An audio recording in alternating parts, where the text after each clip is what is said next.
Yo, welcome back guys to another video. In today's video, we're going to be going over the warriors and how to build the warriors. Warriors are pretty flexible. You can play them in the jungle or you can play them in the solo lane. You want to build them more hybrid. You want to be a little bit damaged early on and kind of tanky towards the end. The warriors are more, the idea of a warrior is just to get to the back line, do damage, and try to tank as damage as well. So it's definitely more hybrid build.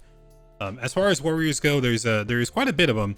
You have you have like Sarah, you have Grux, you have Ping Mao, you have Crunch. Like there's a good amount of warriors in the game, probably the most in any role, I think, are the warriors. So there's a lot to choose from in that class. But for the warriors, we're gonna go over the karma spells for them.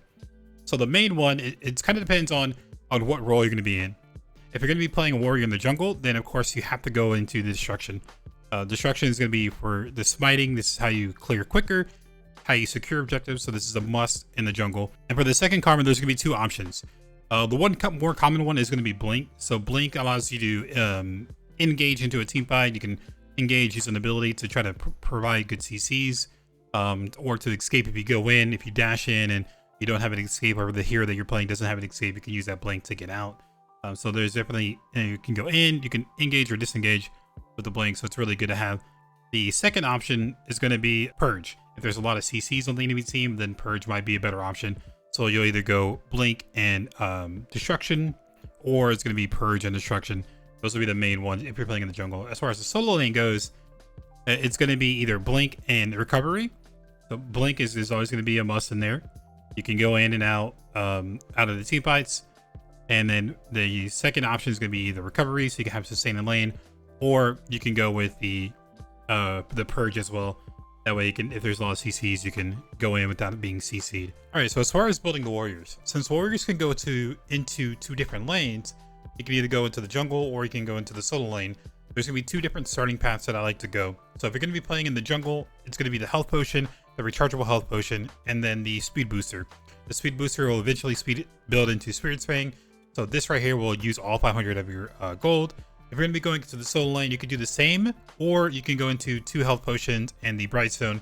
That way you can have a little bit more health and then a little bit more sustain in the course of the game. With the jungle, because you have the smite karma spell, you can get a little bit of health back as well. So you're not really that thirsty for sustain in lane. You're also going to get a mana one. So bright stone is mainly going to be for the solo lane. If you're in the jungle, you'll use these 3 right here. As for warriors, you want to build them kind of hybrid. You want to build like 1 or maybe 2 damaging items, and the rest is going to be tanky. So for the first item for me, it's going to be Spirit Fang. This is kind of I feel like this is kind of a must in a lot of the jungle builds. It's going to be the power, the attack speed, and health, pretty solid. But the passive, you're going to be dealing damage equal to 150% of your physical power, and you're going to slow down the enemy team. So a lot of the times you're going to go in, use an ability, use this active, slow them down. That way you can either do more damage to kill them or just stay on the target with them. So Spirit Fang for me is always gonna be a must. The second damaging item, so at this point right here, if you're farming pretty well, if you got a couple of kills maybe, because shock battery is pretty expensive. So if you're ahead of the game, right? If you're not falling behind, then I would go into a shock battery. You get power, you get defense, you get cooldowns, movement speed. That way you can move around the map a lot more. And then on the passive, you get more movement speed before, and then on your first basic attack that you'll do an extra bonus damage. You'll do extra damage to the enemy that you're hitting. So this kind of allows you to go around the map a lot quicker.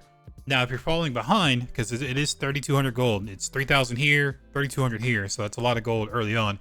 If you're falling behind, then I wouldn't recommend going shock battery. At this stage of the game, it's better to go into defense rather than more power if you're already behind. So if you're ahead, go into shock battery. If you're behind, go into the next defense item. As far as defense item goes, first it's going to be Zima Soy. Zima is going to give you that AoE damage. It's going to give you some physical defense, some health. It's a really good item. It's cheap as well.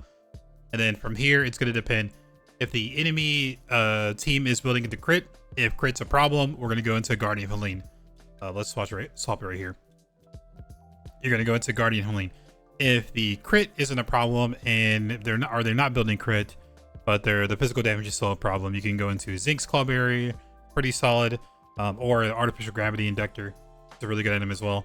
Zinx is going to decrease the anti-heal, so if healing is a problem, definitely go Zinx over artificial gravity inductor. Since you already have Xemius Soul, you have that physical defense. If you don't need another physical defense item, if the physical isn't a problem at the moment, magical is a problem, or crowd control is a problem, then the items that you can go into is going to be Blacksmith Scissors. This is going to help you with defense. It's going to give you some magical defense, 400 health, 30% tenacity, and if you get hit with the CC, you get 2% of your max health every 5 seconds. If CC isn't a big problem and you want to get some more damage online, then Pendant and Confinement is going to be really good as well. Magical defense, health, 10 CDR in the build is always good. And then whenever you do an ability and you auto attack, you're going to do AoE damage and you're going to slow them for a certain amount of time. So this is a really good item to help you either clearing the camps, but also doing damage as well. And then the last item for magical defense, if you need, is going to be Swamp Cloak. This is kind of the bigger defense item here. It's 60 magical defense, 500 health, 10 CDR, and you're going to slow nearby heroes by 15%. So it kind of really depends on how the game is going. First back, you're going to get Spirit Fang. Second back, you gotta just make a decision. If you're ahead, you go Shock Battery. If you're behind, start building into your defense. You don't need any more power at that point. And then it kind of depends. If you're going to go Xemius first, cheap, it's going to help you clear. And then from there, it kind of depends. Again, if physical is a problem, go physical. If defense is a problem, go defense. So the warriors and tanks, the solo lane and jungle, it's really tricky on how to play, because it really just depends on how the enemy team is doing. It depends on how well you're doing and how well the enemy team is doing and who's doing well in the enemy team. So I can't really tell you to, pick this here, pick this here, pick this here, go in this order. It really just depends on how the enemy team is doing. So all I can really show you is, these are the damage items that you want to get.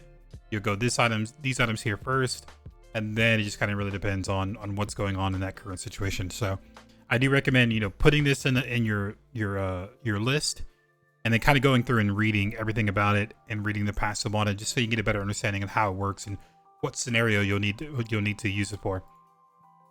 But that's going to be how you build the warriors. Tanks are pretty similar as well. We're going to go over tanks in the next video. The start's going to be a little bit different, but ideally warriors and tanks, the main goal is be tanky, get to the back line to do damage to the backliners, or to zone out the backliners. That way your backliners can do damage to the front line. It's kind of how MOBA works. Warriors and tanks are kind of, pretty much building the same way. But for assassins, they are going to be built a little differently, and I'll go over that in another video. We got the mage assassins and we have the physical assassins, so I'll have a build for those guys. But warriors and tanks are going to be very similar, but I'll have another tank video coming out, so you can see just kind of how the difference is. A little difference, but you'll see. Yeah, guys, that's going to be it for the warriors. If you enjoy this kind of content, always thumbs up. If you're new to the channel, subscribe if you're new. I put out informative content, try to help you guys understand the game and how to play. So if you like that, definitely subscribe and let your friends know. Share the video with them, so that way you guys are playing, you have a little advantage, an upper edge on the enemy, kind of get an understanding how the game plays. Yeah, guys, that's going to be it for the video. Everyone take care, and I will see you in the next one. Peace.